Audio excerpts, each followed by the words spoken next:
오늘 야고보서의 말씀 네 번째 같이 보도록 하겠습니다. 한국말로 하면 지혜죠. 헬라어로 하면 소피아입니다. 소피아를 구하라, 지혜를 구하라라고 하는 말씀으로 하나님의 말씀 상고하겠습니다. 야고보서 1장 5절부터 8절까지 우리 같이 한 목소리로 하나님의 말씀을 봉독하겠습니다. 시작. 너희 중에 누구든지 지혜가 부족하거든 모든 사람에게 후히 주시고 꾸짖지 아니하시는 하나님께 구하라. 그리하면 주시리라. 오직 믿음으로 구하고 조금도 의심하지 말라. 의심하는 자는 마치 바람에 밀려 요동하는 바다 물결 같으니 이런 사람은 무엇이든지 주께 얻기를 생각하지 말라. 두 마음을 품어 모든 일에 정함이 없는 자로다. 아멘. 저희가 지난 주에는 하나님과 이렇게 죄범한 인생이 그 관계가 온전히 회복되어 창조주 하나님과 피조물의 관계로 회복되는 그 구원의 역사가 인간의 어떤 자력의 이런 노력이 아니라 오직 하나님의 믿음, 히브리어로 말하면 아만이라고 하는 그 믿음으로만 시작된다고 저희가 살펴보았습니다. 그 아만의 문자적인 의미가 뭐였습니까? 하나님 자체가 물처럼 우리 안으로 생명으로 흘러 들어오신다라는 것을 의미하고 있는 그런 뜻글자였습니다. 그게 아만, 믿음입니다. 하나님은 어떤 죽은 자 안에 말씀이라는 진리로 물처럼 흘러 들어오십니다. 그래서 예수라는 생명을 표현할 때 내가 바로 그 생수다, 내가 living water, 내가 그 물이다 라고 표현을 많이 하는 거죠. 그러니 처음부터 성경이 말하는 믿음, 우리 인생들이 가져야 하는 그 믿음이란 어떤 이렇게 타락하고 변질된 인생들이 만들어내는 종교적인 신념이나 어떤 영적인 고집 따위가 아니었습니다. 믿음, 그 아만이라는 것은 자기 어떤 종교적인 지식이나 그걸 더해가거나 혹은 인생을 살아가는 자기의 개인적인 개별적인 목적을 이루어내는 어떤 동기나 그 동기를 복돋아주는 어떤 동력 같은 것도 아닙니다. 바로 하나님이라는 그 존재가 생명으로 한 죄인 안으로 들어오시는 것을 성경은 믿음의 과정이라고 설명합니다.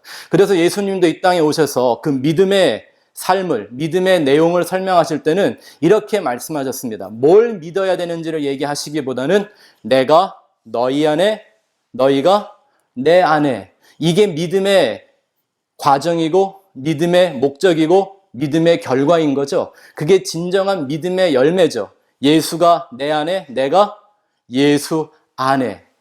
그렇게 하나님은 믿음이라는 것을 인간에 넣어주십니다. 마치 하나님이 태초에 아담을 흙으로 빚어놓으시고 그 안에 생기를 불어넣어 산 존재가 되게 만들었던 것 같이 똑같은 믿음의 역사를 이루어가는 것이죠. 그래서 이것을 깨달은 사도 바울은 그 믿음을 설명할 때 믿음은 어떤 율법에 대한 행위적인 반응들이 아니라 오직 예수의 십자가에서 예수처럼 자기를 십자가에 못 박고 내 안에 오직 예수만 사시게 하는 이 자기 부인의 과정이라는 것을 우리에게 정확하게 보여주고 있었습니다. 그게 믿음의 요구였죠. 누구든지 나를 따라오려거든, 나를 믿으려면 자기를 부인하고 자기 십자가를 지어야만 가능하다라고 말씀하셨죠. 그러한 참된 믿음, 이 아만, 하나님의 믿음이 휘포모네의 구원을 향하여 한 죄인을 끌고 가는 겁니다. 나는 그 길을 알아서 찾아갈 수도 없습니다. 여러분들 예수를 믿고 구원을 믿지만 그 길이 어떤 건지 알고 찾아오셨습니까? 그거 알고 가는 사람 아무도 없습니다. 알 수 있는 사람도 없습니다. 다만 구원자이신 그분이 우리를 그 나라로, 그 천국 문을 향하여 하루하루 하나님이 끌고 가는 것이죠. 이 하나님과 피조물의 온전한 관계를 회복하기 위하여 하나님은 끊임없이 믿음의 역사를 이루어 가시는 겁니다. 그래서 진정한 회개란 내가 하나님이 정해놓으신 그 아래의 자리로 내려가는 것, 낮은 자리로 돌아가는 것을 의미하는 거지, 그저 내가 살면서 무슨 실수나 좀 하고 사람들이 말하는 좀 나쁜 짓에 대한 어떤 후회나 반성 정도 하는 걸 회개라고 하지 않습니다. 그 아래의 자리란 아버지의 것만을 유업으로 물려받는 아들의 자리라고 말씀을 드렸죠. 또 다른 어떤 관계가 있었죠? 남편의 영광이 곧 내 영광이 되는 아내의 자리, 이게 휘포모네의 자리로 내려가는 거라 그랬죠. 주인의 삶을 그대로 따라가는 종으로서의 관계, 머리를 위한 몸, 그 쉬운 자를 받들고 있는 언약궤, 이것이 바로 하나님이라는 창조주와 그에 의해서 탄생된, 만들어진 피조물의 관계를 말하는 겁니다. 그래서 누구든지 예수 그리스도 안에 있으면 새로운 피조물이라 하는 것이죠. 여기서 피조물이란 말 자체가 피조물이잖아요. 그러니까 타의인에 의해서 만들어지는 존재라는 뜻이죠. 내가 스스로 만드는 게 아니라 피조물, 나는 나를 그렇게 창조할 수가 없어요. 오직 창조주만 나를 다시 만들어 재창조하시는 걸 예수 안에서의 새 피조물 된다고 말하는 겁니다. 그런데 안타깝게도 이 시대의 기독교는 점점 자력 종교가 되어가고 있죠. 그 이유는 하나님도 모르고 성경도 오해하기 때문입니다. 이것이 선악과를 따먹고 인간들이 자기 스스로 정해놓은 어떤 선악에 대한 관념으로 나도 노력하면 하나님처럼 될 수 있다고 착각하는 인간의 한계를 보여주는 거죠. 그러한 죄인을 구원하시는 그 하나님의 방식은 그 죄인들이 하나님을 좀 알고 믿었다 해서 그 하나님을 향한 어떤 열정과 정성을 더해가는 이런 종교심의 원리가 아니라 죽은 영혼에 아무것도 할 수 없고 아무 가치도 없는 죽은 영혼 안에 하나님의 생명을 불어넣는 것입니다. 아멘. 인간의 어떤 그 종교적인 규율이나 율법이나 이런 행위의 반응으로 되는 게 아니라 하나님이 아무것도 할 수 없는 죽은 존재와 같은 인생에게 당신의 생명을 흙 속에 생기를 불어넣듯 불어넣어 주시는 것입니다.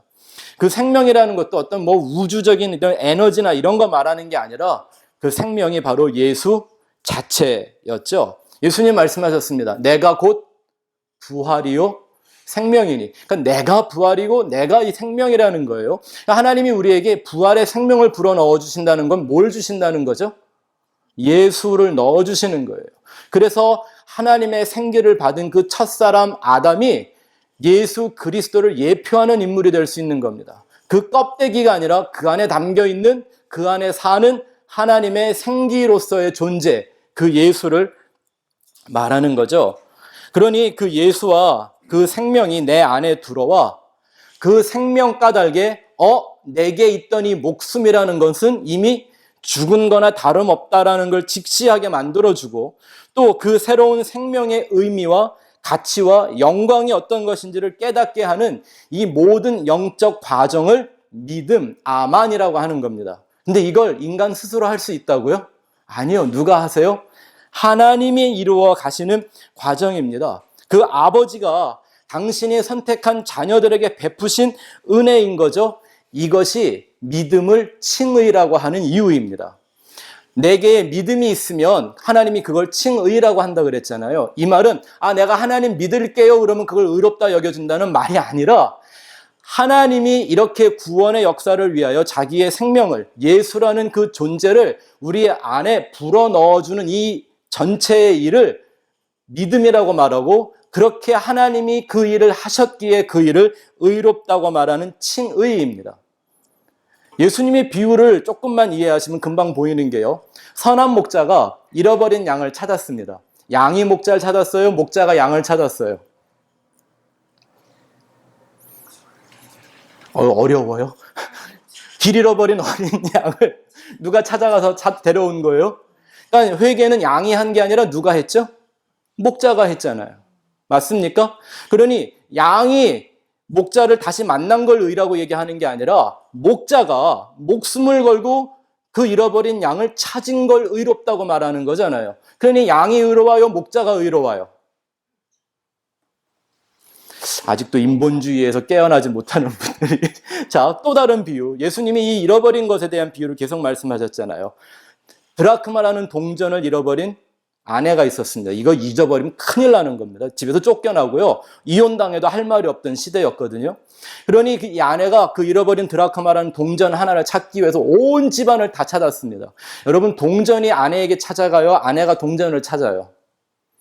동전이 무슨 발이 있어요? 뭐 있어요? 무슨 생각이 있어요? 지가 잃어버렸다는 것조차 알 수 있을까요? 아니요. 어린양 구석에 처박혀 있는 그냥 동전 하나에 불과한 거예요. 근데 그 의미를 아는 아내가 그걸 찾아내는 거예요. 그러면 동전이 의로와요? 아내가 의로와요? 탕자가 아버지에게로 돌아왔습니다. 노예로 살겠다고, 종으로 살겠다고 하는 그 아들을 깨끗하게 씻겨주고, 아들이라는 새로운 언약의 반지를 끼워주고, 새 옷을 입혀주고, 잔치를 아버지가 벌여줍니다. 아들이 의로와요? 그 아버지가 의로와요? 우리가 예수 믿고 회개했다고 하나님 앞에 돌아갔습니다. 그 믿음 갖고 산다고 합니다. 내가 의로와요? 나에게 믿음 주신 아버지가 의로와요? 이걸 칭의라고 한단 말입니다. 근데 이 칭의의 교리를 인본주의적으로 잘못 오해하면 내가 믿음 갖고 내가 어떤 신념 갖고 그거를 지키고 산다고 하는 나를 의롭다고 여기는 착각에 빠지는 겁니다. 이게 율법주의의 문제인 거죠. 그래서 이걸 깨닫지 못하는 현대 기독교가 양을 찾은 목자가 아닌 그 양을 주인공으로 만들고 동전을 찾아낸 아내가 아니라 그 동전 하나를 주인공으로 만들어 놓고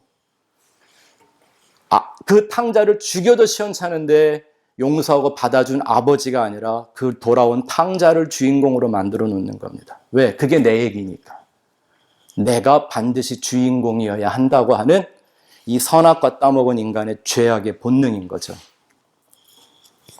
이러한 현상이 사단이 하나님의 영광을 탐하여 교만과 타락한 것과 전혀 다를 바가 없는 얘기입니다.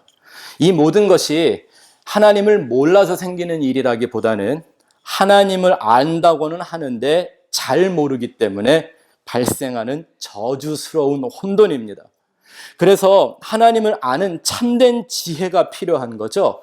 하나님을 알되 정확하게, 명확하게, 분명하게 알아야 하는 거죠. 그렇기 때문에 우리의 믿음은 반드시 시련을 거쳐야 되고 그 시련이 우리를 휘포모네의 자리로 돌아가게 만들어 주는데 이 모든 역사를 이루시는 하나님을 아는 지혜를 구하라고 오늘 야고보가 말하고 있는 겁니다. 얘기하고 있지 않습니까? 너희 중에 누구든지 뭐가 부족하거든? 지혜가, 소피아가 부족하거든? 모든 사람에게 후히 주시고 꾸짖지 아니하시는 하나님께 구하라라고 되어 있습니다. 아멘. 순종은 이런 순종을 좀 해야죠. 이거 꼭 하나님께 반드시 구하라고 되어 있는 거잖아요.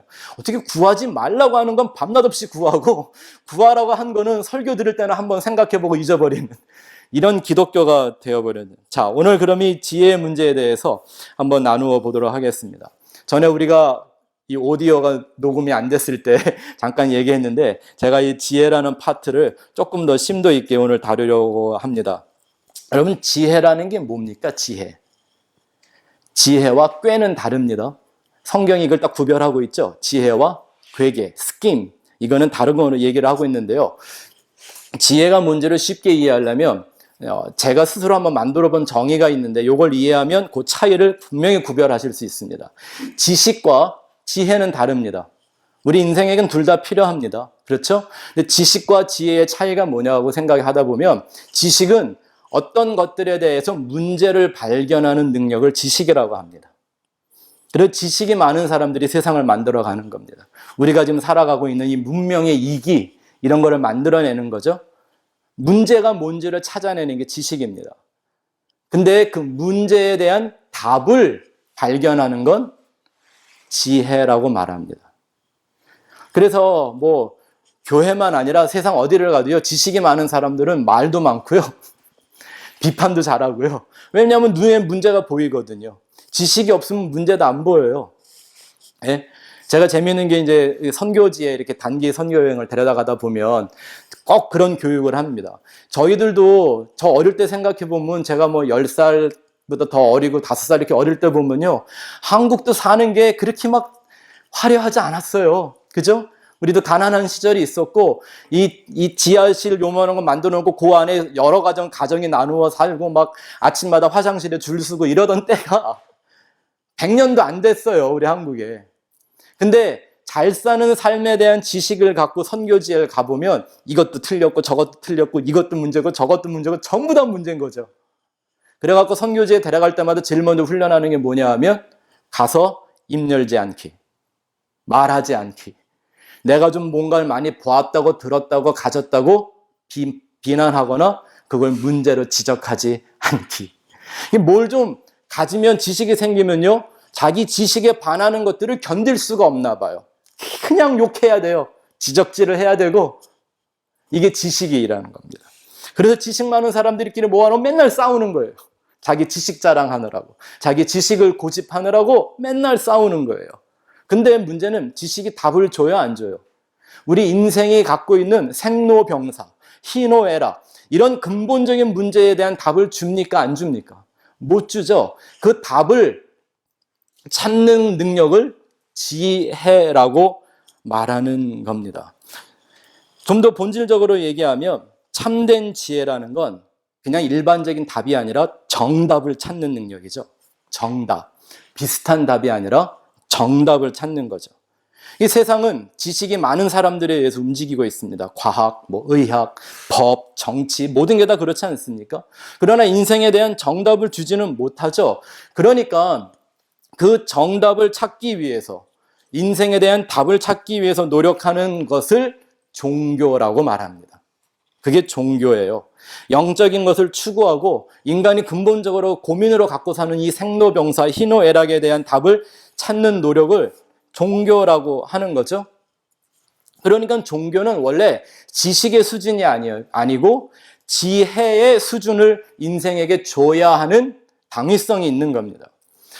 재밌는 게 뭐냐면, 제가 목사로 살다가 보니까 과거에 큰 목회를 좀 할 때는요, 정말 바빴던 게 뭐냐면, 어떻게 매주 애가 태어나고요, 매주 또 하나님 앞에 돌아가는 분들이 계시는 거예요. 예. 근데 어쩌다 이렇게 장례식을 하다가 보면 재밌는 게 뭐냐면, 종교를 전적으로 부인하던 무신론자들조차 장례식은 아주 종교적으로 치루어냅니다. 그런 거 보신 적 없으세요? 예? 나는 하나님 안 믿어, 무슨 신이 있어, 내 주먹을 믿어, 이러던 사람들도요, 장례식을 할 때는 아주 종교적으로 자기들이 원하는 종교 하나를 선택해서 치루어냅니다. 왜일까요? 그게 인간에게 주어진 본능 때문인 거죠. 죽음에 대하여 잘 모르니까. 죽을 수밖에 없는 인생에게 죽음이란 그저 두려움의 대상일 뿐이잖아요. 그러니까 그 두려움을 해결하기 위해서 뭐든 해보는 거예요. 근데 답답한 거는 이런 일반적인 종교들은 답을 주지를 못하죠. 늘 질문을 만들어내는 거예요. 네? 며칠 전인가 저희 사모와 함께 어떤 방송을 하나가 보는데, 요즘 한국에 유행하는 게 그거라네요. 템플스테이. 절에 가서 이렇게 수양이 하듯 가가지고 이렇게 하고 오는 거예요. 저도 그걸 보니까 좀 가보고 싶더라고요. 절밥이 되게 맛있거든요. 제가 어렸을 때 절밥의 맛을 봐갖고 중학생, 고등학생 때 막 도봉산, 관악산 이런 데를 다니면서, 그때는 절에 가면 밥을 그냥 줬어요. 네. 스님들이 마음들이 좋아서 애들이 올라가갖고 스님 밥 좀 있어요? 그러면 들어와 이래갖고 막 밥 먹여놓고 알아듣지도 못하는 이상한 바냐 봐라 이런 얘기 해주고 막 그랬거든요. 근데 그 절에 자기들의 소원을 써놓은 걸 보면요, 전부 다 이 세상의 것, 육신의 것을 원하는 소원을 써놨어요. 그걸 보더니 저희 사모가 하는 말이, 아니 불교도 원래 저런 종교가 아니잖아, 이러는 거예요. 왜 그렇게 변질되고 타락했을까요? 정말 주어야 되는 삶의 인생에 대한 질문을, 그 비밀에 대한 답을 주질 못하니까 그저 육신의 것, 세상의 것, 이 찰나적인 세상 것만 찾게 되는 거죠.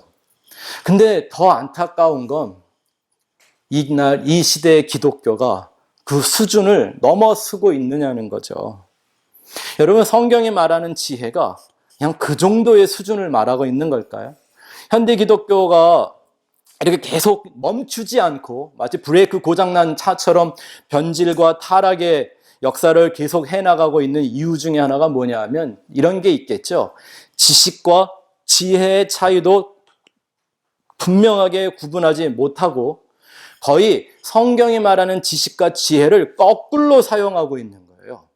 성경의 지혜는 세상살이를 위한 어떤 처세술이나 자기의 뜻을, 꿈과 비전과 소원을 이루어내는 이런 소원 성취의 이 지식을 더하기 위한 게 아니죠. 이 세상에 잠시 존재하고 있는 이 교회라는 종교 집단을 위한 것도 아니란 말입니다. 그런데 시간이 가면 갈수록 성경이 기록하고 있는 그 지혜를 세상살이를 위한 지식으로 바꾸어 가고 있죠. 이렇게 살면 좋다, 저렇게 살면 복 받는다, 뭐 이렇게 살면 가정이 잘 된다, 뭐 자녀들이 잘 된다, 뭐 이런 어떤 교훈들을, 말로는 실제적인 교훈을 찾는다, 뭐 열매 있는 신앙인이 이러면서 도리어, 잘 들으세요, 형이상학적인 이 성경의 지혜를 형이하학적인 이 세상의 수준으로 끌어내리고 있는 거죠. 이게 로마서에서 사도 바울이 말하는 것처럼 하나님이 주신 것을 순리로 쓰지 않고 영리로 쓴다고 말하는 겁니다. 사도 바울은 이걸 설명하기 위해서 동성연애의 문제로 예를 들었죠. 그것만 순리를 영리로 쓴다는 얘기가 아니라 그걸 예로 든 겁니다. 그러니까 하나님은 지금 하나님의 그 시각으로, 로마서 1장의 그 말씀의 시각으로 이 시대의 기독교를 바라본다면 세상과 짝하고 있는 동성연애의 죄에 빠지고 있는 거죠. 하나님의 진리를 그 영원한 세상을 위한 순리로 쓰지 않고 이 땅에 위한, 자기를 위한, 육신을 위한, 물질을 위한 영리로 쓰고 있는 거잖아요. 거꾸로 써먹고 있다는 말입니다.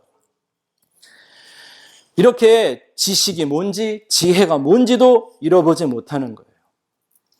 하나님이 인생들에게 하나님 자신을 보여주었더니 인생은 그 하나님을 추구하기보다는 그 하나님을 빙자한 우상을 만들어 놓고 자기를 섬기더라는 거죠. 이게 성경이 말하 보여주는 인생의 모든 역사의 얘기 아닙니까? 그러니 예수님께서 말씀하시기를 내가 다시 올 때 이 세상에서 믿음을 보겠느냐고 한탄하실 수밖에 없는 겁니다. 다 변질되니까, 다 거꾸로 써먹고 있으니까. 이러한 영적인 혼돈에 쉽게 빠질 수밖에 없는 이유가 하나 있습니다. 잘 들으게 보시기 바랍니다. 우리가 지혜를 얻기 위해서 먼저 반드시 주어지는 게 지식입니다. 맞습니까? 그러나 지식은 지혜에 이르는 방법과 과정이지 그 자체가 목적이 아닙니다. 성경적인 관점에서 보면 지식을 목적으로 삼는 건 목적과 과정이 바뀌어버린 타락인 겁니다. 우리 이런 말 많이 하잖아요. 타락이란 비본질이 본질을 삼킨 것이다. 지식이라는 건 여러분 성경적인 표면적 지식이라 할지라도 이건 비본질입니다. 또 뭔 얘기인가 그러시네. 이런 얘기는 뭐 수십 번도 더 한 것 같은데 잘 보세요. 우리가 말하는 창조론. 여러분 창조론 믿으면 구원받습니까? 하나님이 창조를 뭐 며칠 날 했고 며칠 동안 했느니 뭐 첫째 날 뭐 했고 둘째 날 뭐 했고 이거 달달 외우고 있으면 구원받습니까? 그거 유일하게 외우고 살던 민족이 예수님 죽였잖아요. 안 되죠? 그리고 그 지식 달달 외우고 있으면 뭐예요? 십계명은 또 어떨까요? 기독교의 핵심 교리라고 하는 십계명. 이거 순서에 맞춰서 다 외우고 있으면 구원받습니까? 그거 아는 게 구원인가요? 그게 믿음이고 신앙이에요? 이런 거 되게 많잖아요. 하나님이 성막으로 시작해서 성전 주셨습니다. 근데 그 성전에서 일하던 사람들을 예수님 뭐라 그래요? 다 강도라고 불렀잖아요. 다 도둑놈들이라고 그랬고요. 네? 그 모든 걸 둘러싼 이스라엘의 그 화려했던 역사들, 그 역사의 인물들. 이건 지혜가 뭔지를 알기 위해 하나님이 우리에게 던져오고 펼쳐놓으신 지식의 과정인 거죠. 그게 목적이 아니란 말입니다.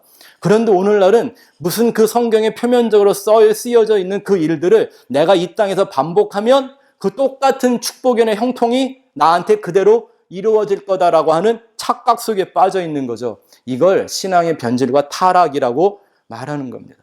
그 모든 것들은 하나님의 지혜가 무엇인지를 깨닫게 하기 위해 재료로, 도구로 주신 지식의 차원인 것이지 그 자체가 목적 아니죠. 그건 하나님의 지혜가 아닙니다. 눈에 보이고 만져지는 지식에 빠지는 걸 영적 타락이라고 했습니다. 여러분, 지혜 그러면 생각나는 사람 있죠? 성경에서. 누구? 예, 뭐 그렇게 써 있으니까요. 그죠? 솔로몬이 무엇을 지혜라고 말했냐면, 전도서 3장 11절에 보면 하나님이 인간에게 영원을 사모하는 마음을 넣어주셨다 그랬거든요. 근데 그 영원을 사모하는 마음, 이거를 지혜라고 불렀습니다.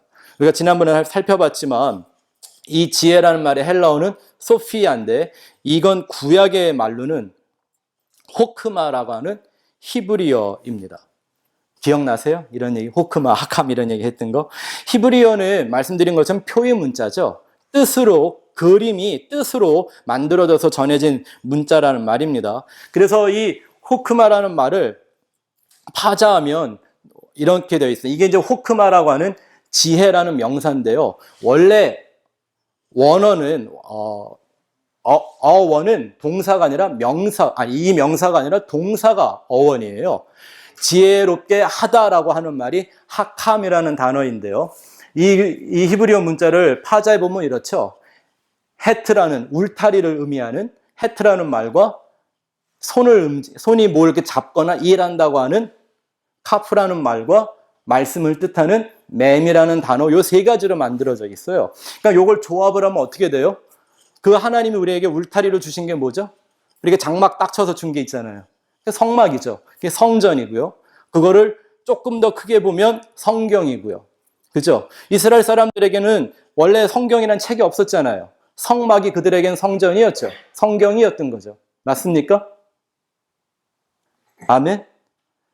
여러분들이 성경을 깨달아 살면 여러분들이 살아있는, 돌아다니는, 걸어다니는 성경인 거고요. 그러니까 이 하캄이라는 말에 지혜롭게 만들다라고 하는 동사인데, 이게 뭐냐면요, 성전을 붙들고 혹은 성전에서 일하고 성전을 깨달은 말씀이라는 뜻이에요. 그래서 결국 지혜라는 게 뭐를 말하냐면, 그 성전의 의미가 뭔지를 깨닫게 되면 눈에 보이는 성전을 성전 삼지 않고, 이게 이렇게 하나님이 성전 안에 계시겠다고 하는 약속이니 뭐가 성전이 돼야 돼? 저 사람의 손으로 만든 저 첨조가리들이 아니라, 돌덩어리들이 아니라 내가 바로 하나님을 담는 성전이어야 하는구나를 깨닫는 게, 그게 뭐 하는 거예요? 그게 지혜롭게 되는 거예요. 내 안에 하나님 계시게 하는 것.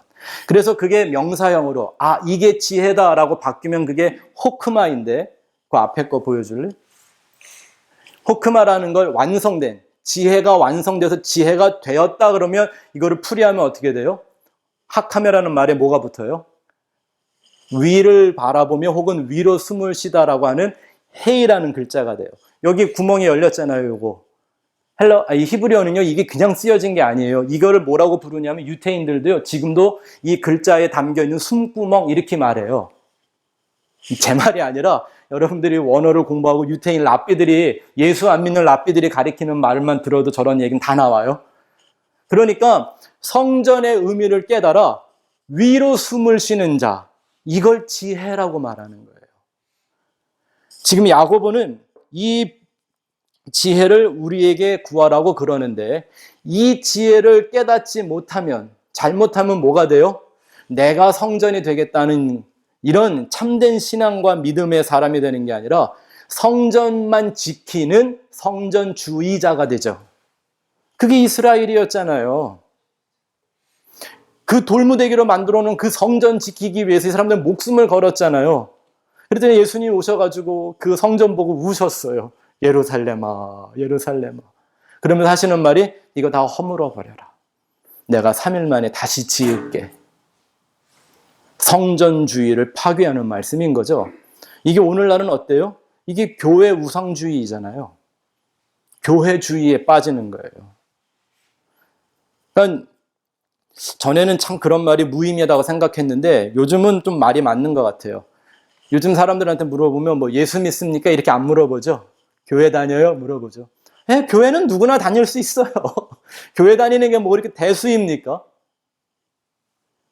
예? 막 성수주의를 해야 된다. 막 이런 막 그냥 교회에 다양한 화려한 이 세상적인 프로그램들을 만들어 놓고 사람들을 현혹시키는 거.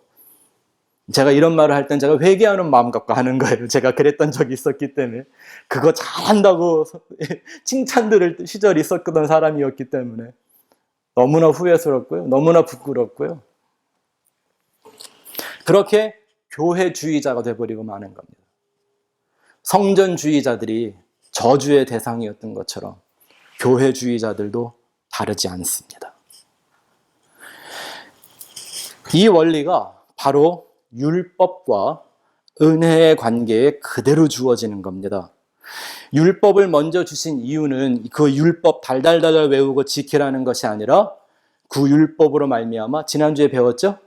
내가 죄인임을, 죄가 무엇임을 깨달아 하나님의 은혜를 구하는 피조물의 자리로 내려가는 것이 율법의 요구였습니다. 그러니까 율법은 지식으로 주어진 거죠. 그렇죠? 율법은 알아야 하니까, 외워야 하니까. 막 마음판에 새겨라 막 이렇게 돼 있잖아요. 막 이마에 쓰고 손목에도 쓰고 댕기라고, 외우라고, 달달달달 외우라고 그랬잖아요. 지식이니까. 그런데 율법은 지식의 차원이지 지혜의 차원이 아니었습니다. 율법이라는 지식으로 깨닫는 지혜는 뭐였죠? 하나님의 은혜인 거잖아요. 그러니까 율법은 다 알고 지켜도 그 은혜가 무엇인지를 깨닫지 못하면 내가 달달 외우고 사는 그 율법은 배설물에 지나지 않는 거죠. 인생의 원리도 마찬가지입니다. 우리 인생들에게 하나님이 죽음을 먼저 주신 까닭은 영원한 세상에 대하여 눈뜨게 하시기 위함입니다. 맞습니까? 인간은 세상에 태어나는 즉시 죽어서 태어납니다. 아멘. 왜냐하면 세상에 있는 모든 생명은 뭐 한 거라고요? 하나님 보시기에는 이거 다 죽은 거라면서요. 어떤 사람만 산 자냐면 예수를 믿어서 부활이여 생명이신 예수 믿은 자들만 영생 갖고 사는 거죠. 그 전에는 산 게 아니에요. 살아있는 척 하는 거죠. 네? 마치 배터리하고 똑같아요. 예? 배터리 쓰다 보면 점점 어떻게 돼요? 죽어가죠. 근데 그거는 우리가 눈으로 지금 볼 땐 죽어가는 거지만 시간이 지나면 딱 죽은 거잖아요. 완료의 상태로 보면. 그러니까 인간이 태어나는 순간 그 안에 영생이 없으면 뭐예요? 죽어서 태어나는 거예요. 왜 그렇게 하시나요? 영원한 생명에 대한 추구를 갖게 하시기 위함이죠. 그거 깨닫는 게 바로 지혜라고 성경이 얘기하고 있는 겁니다. 그런데 이 성경을 보면서 마치 성경 속에 담겨있는 나를 위하여 이 세상을 살아가기 위한 어떤 교훈으로 말하는 건 이건 성경의 순리에 역행하는 거죠. 성경을 세상과 육적 자아를 위해 해석하고 그걸 전하고 그걸 행위해야 된다고 말하는 건 이건 사실 기독교가 아니라 반기독교적인 타락인 겁니다. 이게 십자가의 원수로 행하는 그런 것이죠. 그러니까 자, 이제 그러면 야고보가 자신의 서신 초반부터 엄중한 톤으로 말하는 믿음으로 구해야 되는 그 지혜는 무엇인가 한번 정확하게 살펴봅시다.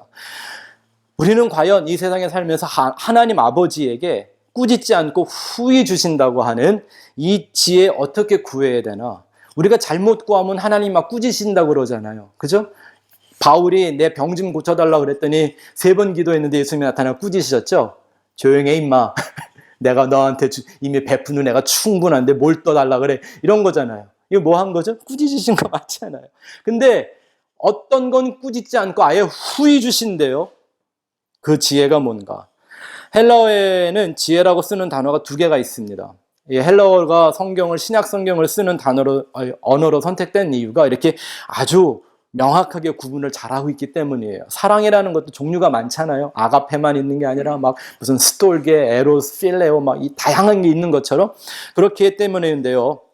오늘 본문에 쓰여진 소피아라는 단어가 있는가 하면 프로니모스라고 하는 단어가 있습니다. 이 프로니모스라는 지혜는 언제 쓰여진 말이냐면 미련한 처녀와 슬기로운 처녀를 구분할 때 슬기롭다라고 하는 단어가 지혜가 아니라 소피아가 아니라 프로니모스라고 하는 이 단어입니다. 그 말의 뜻은 영어라면 prudent이라는 뜻을 많이 갖고 있는데요. 신중하다, 분별을 잘하다, 아주 현명하다 이런 뜻을 담고 있습니다. 그러니 여기서 이 슬기로운 처녀, 프로니모스 한 처녀들이 이게 나타난 게 뭐예요? 그들은 신랑이 무엇인가를 아주 신중하게 분별해서 현명하게 준비한 성도들이죠. 그들이 뭘 했죠? 미련한 처녀들과 뭐가 달라요? 등불을 위한 기름을 준비하되 적당히 필요한 만큼 이렇게 준비한 게 아니라, 쓸 만큼 충분한 게 아니라 충분히 준비한 거죠. 그럼 우리는 어떻게 그 기름을 충분히 준비할 수 있을까요? 하나님을 알되 적당히 아는 게 아니라 충분히 알아야죠. 십자가의 도를 적당히 아는 미련한 처녀들이 아니라 충분히 아는 슬기로운 성도들이 되어야 할 거죠. 근데 이 소피아라는 단어 역시 헬라어에서는요, 사용하는 문맥에 따라 두 가지로 나누어집니다. 하나는 사람의 소피아가 있고 또 다른 하나는 하나님의 소피아입니다. 사람의 소피아, 지혜란 세상을 살아가는 사람에 대한 일들입니다.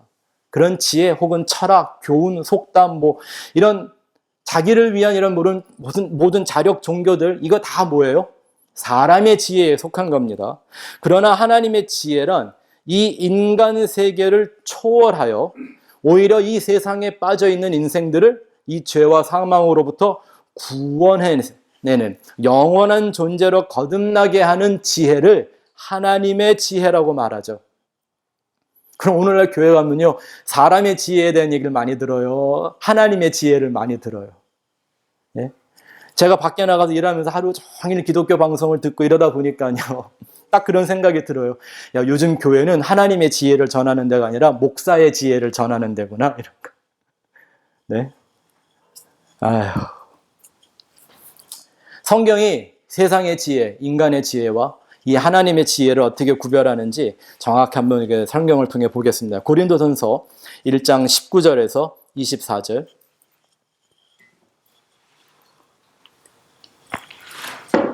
같이 읽어보죠. 시작. 기록된 바 내가 지혜 있는 자들의 지혜를 멸하고 총명한 자들의 총명을 폐하리라. 이 지혜가 어떤 지혜? 인간의 지혜, 세상의 지혜잖아요. 그죠? 그 다음 시작. 지혜 있는 자가 어디 있느냐? 선비가 어디 있느냐? 이 세대의 변론가가 어디 있느냐? 하나님께서 이 세상의 지혜를 미련하게 하신 것이 아니냐? 하나님의 지혜에 있어서는 이 세상이 자기 지혜로 하나님을 알지 못하므로 하나님께서 전도에 미련한 것으로 믿는 자들을 구원하시기를 기뻐하셨도다. 유대인은 표적을 구하고 헬라인은 지혜를 찾으나 우리는 십자가에 못 박힌 그리스도를 전하니 유대인에게는 거리끼는 것이요 이방인에게는 미련한 것이로되 오직 부르심을 받은 자들에게는 유대인이나 헬라인이나 그리스도는 하나님의 능력이요 하나님의 지혜니라. 아멘. 여기 분명히 얘기하고 있죠. 이 세상의 지혜와 하나님의 지혜를 구분하는 정도가 아니라 정반대의 것으로 설명하고 있죠.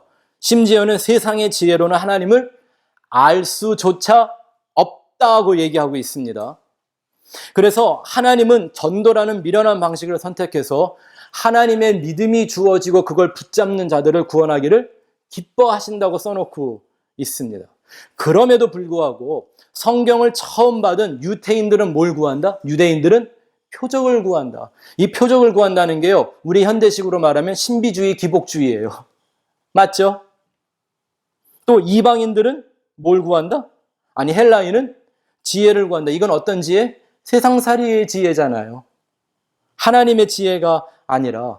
하지만 우리는 뭐만 전한다? 십자가에 못 박힌 그리스도만 전하는데 이게 유대인에겐 거리끼는 거래요. 그래서 신비주의, 기복주의 이런 거 막 하는 사람들 예수 얘기하면 되게 싫어해요. 예수가 제일 불편한 존재예요. 아니, 예수 믿는 기독교인데 예수가 불편해. 십자가가 불편해요. 참 답답한 얘기죠.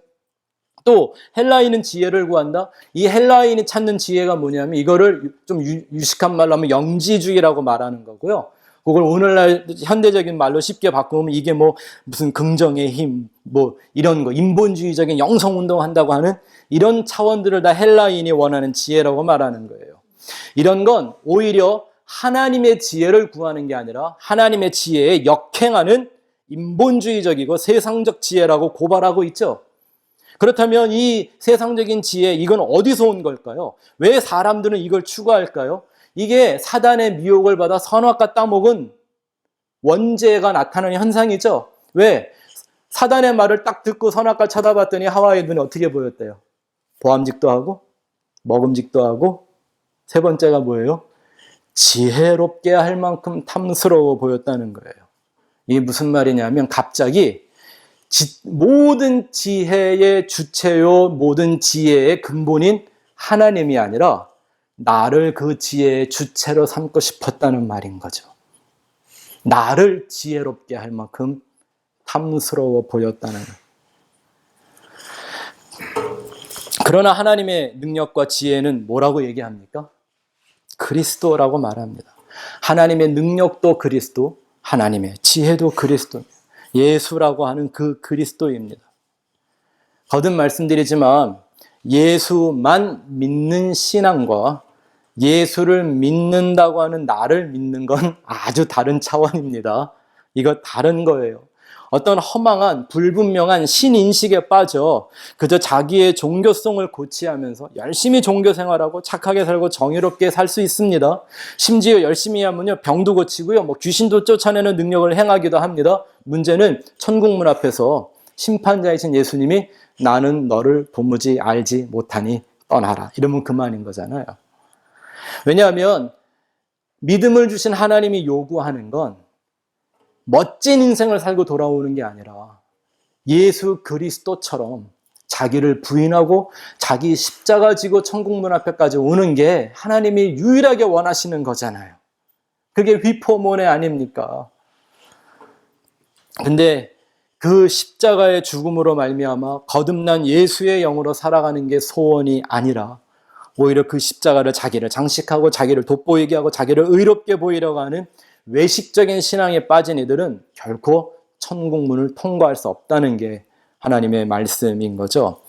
그렇다면 야고보가 구하라고 한 이 지혜는 무슨 종교적인 이론들이나 허망한 철학들이 아닙니다. 예수 그리스도를 얻는 겁니다. 여러분 이렇게 신앙생활을 해보고 저와 같이 이렇게 하나님의 말씀과 십자가의 도를 연구하다 보니까 이게 제일 어렵지 않아요? 여러분 교회 매주 한 번씩 가는 거 어려워요? 안 어려워요? 뭐 처음엔 좀 어렵겠죠. 근데 와서 자더라도 오는 건 어렵지 않아요. 차 타면 가니까. 그죠? 처음엔 뭐 이렇게 헌금도 해요. 뭐 나중엔 11조도 하라 그래요. 뭐 선교 여행도 가자 그래요. 이게 익숙해지면 어려워요? 안 어려워요?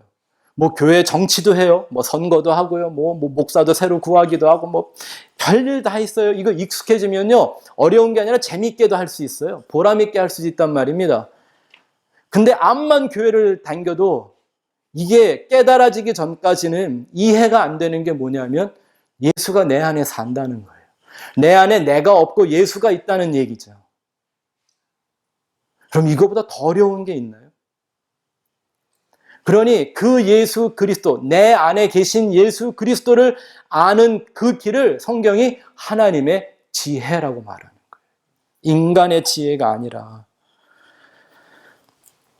그 그리스도를 얻는 지혜, 휘포모네를 완성하는 그 길, 그것이 무엇인가? 근데 이 예수 그리스도를 하나님의 지혜라고 말하는 건 야고보만 그러는 게 아니에요. 바울만 그러는 게 아니죠. 또 바울이와 같은 얘기를 하고 있는데요. 정확하게 쓰여져 있는 말씀을 한번 살펴볼까요? 에베소서 1장 19절부터 19절 말씀, 17절에서 19절 같이 읽어봅니다. 시작.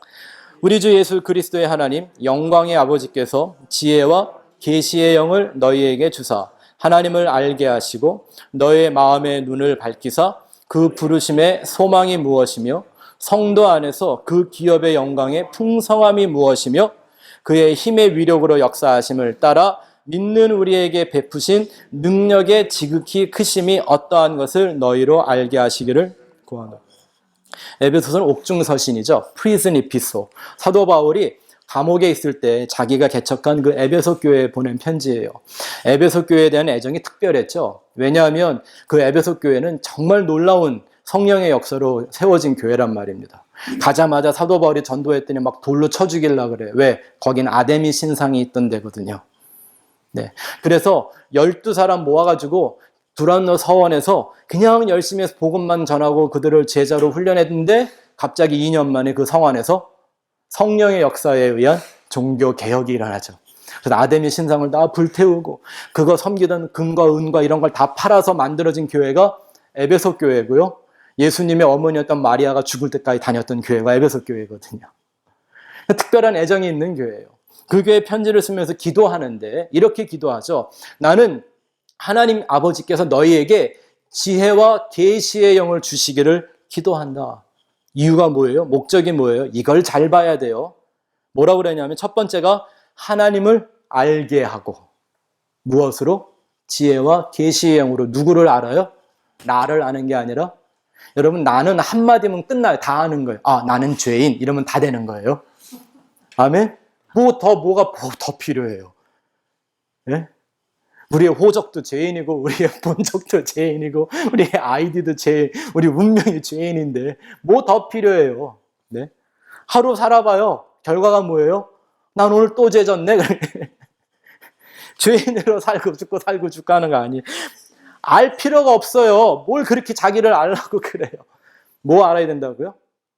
나를 지으신 하나님 알게 하시고, 두 번째는 우리의 마음의 눈이 밝혀져야 된대요. 왜? 그게 마음의 눈이 열리면, 비로소 하나님을 아는 그 마음의 눈이 열리면 하나님이 나를 부르신 소망이 뭔가가 보이고, 그들은 그렇게 성도 안에서 하나님이 기업으로 주시는 하나님의 영광이 얼마나 풍성한 것을 보게 하며, 계속 이런 얘기가 나오다가 뭐라고 하냐면 우리에게 베푸신 그 능력의 지극히 크심이 어떠한 줄을 알게 하시기를 구하노라.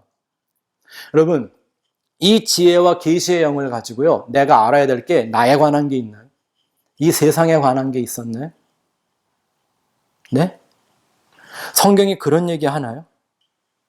지혜와 계시의 영이 필요한 이유가 하나님을 위해서 내가 뭘 할 수 있을까? 이거 얘기를 하는 게 아니라 하나님이 나를 위해 행하신 그 능력의 지극히 크심이 무엇인가를 알기 위해서래요. 기독교의 지혜는 나에 대한 인생의 지혜를 갖는 게 아니라 하나님이 어떤 분이고 하나님이 무슨 일을 하셨는가를 아는 게 기독교의 지혜란 말입니다. 내가 할 수 있는 것에 초점을 맞추는 게 아니라 하나님이 하신 일의 비밀을 깨닫는 게 이게 지혜와 계시의 영인 거죠. 자기의 의를 드러내고 그냥 인정받고 싶어하는 이 마귀적 본성 가지고 이거 갖고 막 하나님한테 자기를 드러내고 인정받으려고 제사 지내고 막 했던 존재가 하나가 있었죠. 누구예요? 이게 가인이란 말입니다. 가인. 근데 하나님이 자기의 제사를, 자기의 행위를, 자기의 신념을, 자기의 지혜를 인정하지 않으니까 어떻게 했어요? 하나님이 인정하는 아벨을 죽여버렸죠. 이게 바로 인본주의적인 종교가 예수를 죽이는 그림이죠. 이 일은 주님이 다시 오는 그날까지 계속될 겁니다. 그래서 요한계시록이 그렇게 끝나는 거예요. 미혹된 사람들이 진짜 성도들의 목을 치는 얘기가 나오는 거예요. 그런데 이 말씀에 의하면 이 지혜와 계시의 영도 어떻게 얻어요?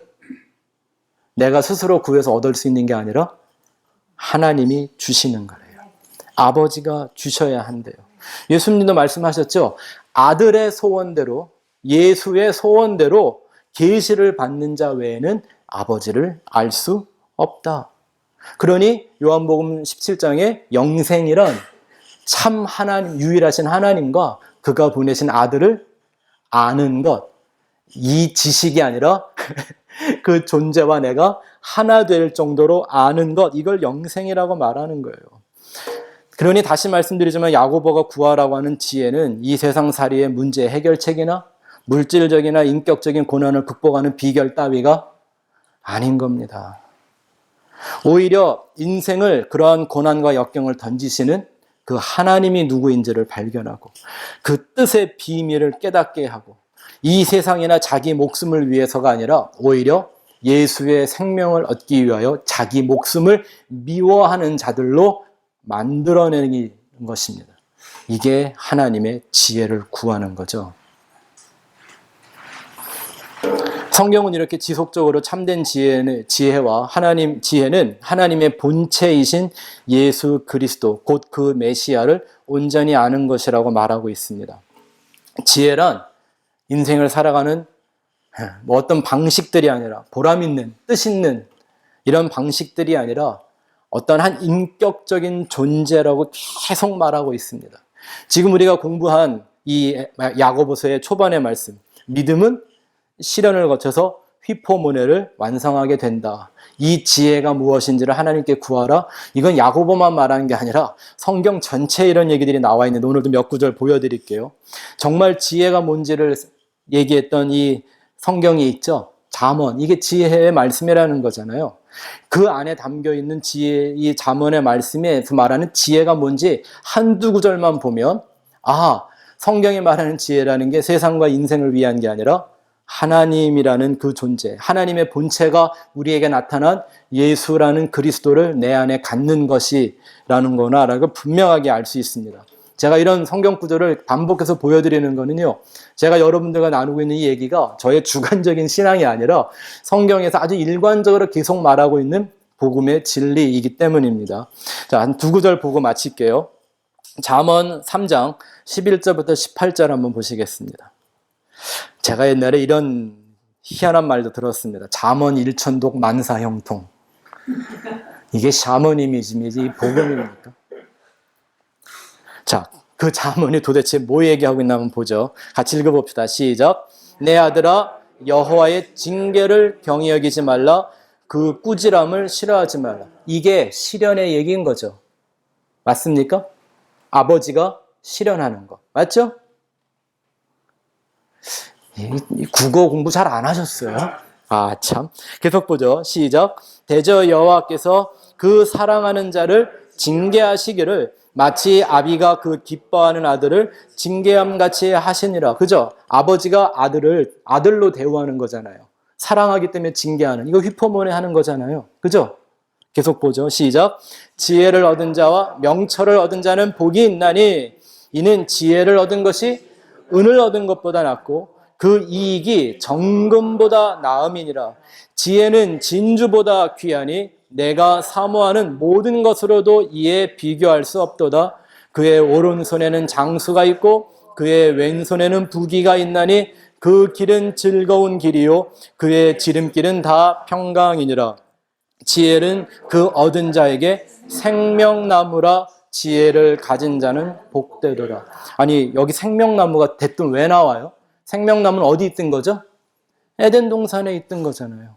사람이 선택하는데 실패했던 그 생명나무, 이 생명나무는 무엇을 예표하는 거였죠? 예수님이요. 생명의 지혜가 있는데 사람은 꼭 죽는 길로 가더라는 거죠. 그래서 이 지혜는 얻은 자에게 진짜 복이래요. 왜? 생명나무이신 예수를 갖는 거니까. 아멘. 만약에 솔로몬이 잠언의 말씀을 쓸 때 예수라는 이름이 있었으면요, 여기다가 뭐라 그랬을까요? 지혜는 그 얻은 자에게 예수다 그랬을 거예요. 그죠? 하나만 더 볼게요. 잠언 4장 5절부터 9절. 지혜를 어떻게 인격적으로 부르고 있는가 한번 보죠. 시작. 지혜를 얻으며 명철을 얻으라. 내 입의 말을 잊지 말며 어기지 말라. 여기까지만 보면 율법적으로 잘 지켜 살라고 하는 것처럼 보이죠. 성경을 잘 봐야 돼요. 그 다음부터 보죠. 시작. 지혜를 버리지 마라. 그가 너를 보호하리라. 아니, 지혜가 날 보호해요? 무슨 말이에요? 또 얘기하죠. 시작. 그를 사랑하라. 그가 너를 지키리라.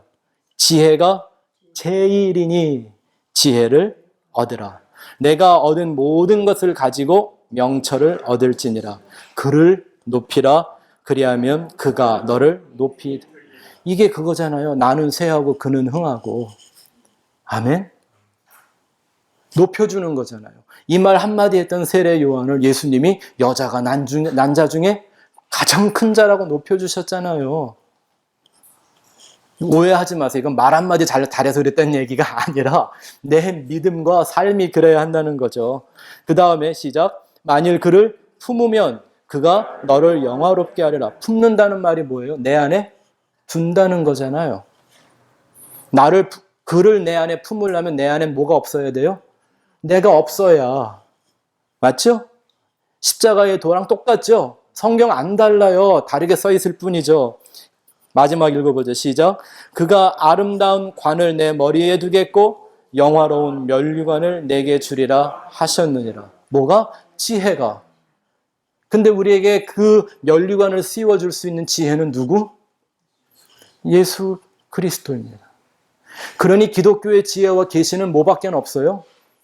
십자가의 예수 그리스도에 관한 것 외에는 아무것도 없습니다.